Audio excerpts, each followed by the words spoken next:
আসসালামু আলাইকুম ওয়া রাহমাতুল্লাহি ওয়া বারাকাতুহু। সম্মানিত দর্শক, দেশ ও দেশের বাইরে যে যেখান থেকে আজকের ভিডিওটি প্লে করছেন সকলকে জানাই আন্তরিক মোবারকবাদ। তো দর্শক, আপনারা স্ক্রিনে দেখতে পাচ্ছেন একজন ছোট ভাই কিভাবে তাকিয়েছে আমাদের দিকে তাকিয়ে আছেন।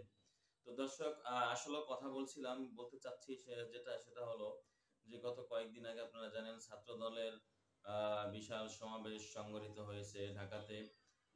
সেই সমাবেশে বিভিন্ন দূর-দূরান্ত থেকে লোকজন এসেছেন।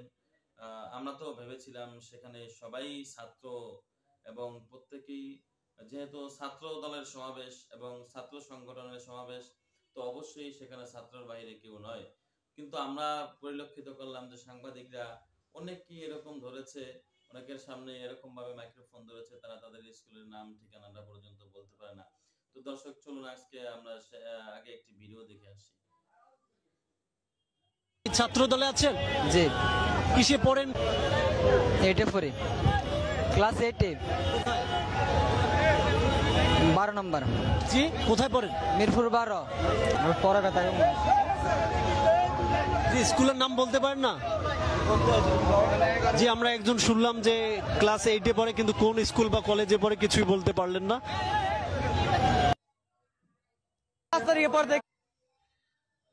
তো দর্শক, আমরা দেখলাম যে এই ছেলেটা তার স্কুলের নামটা পর্যন্ত বলতে পারতেছে না, অথচ তিনি নিজেকে ছাত্র পরিচয় দিচ্ছেন।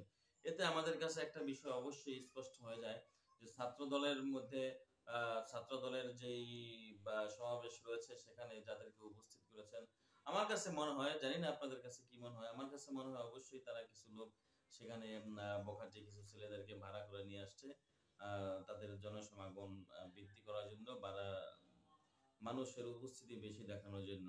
তো দর্শক, তো যাই হোক, এই সমস্ত মিথ্যা সংগঠন যারা এরকম ভাবে লোক ভাড়া করে এনে যারা ছাত্র নয় এদেরকেও ছাত্র বলে পরিচিত করে দিচ্ছে, এ ধরনের মিথ্যা সংগঠন থেকে আল্লাহ আমাদের সকলকে হেফাজত করুন।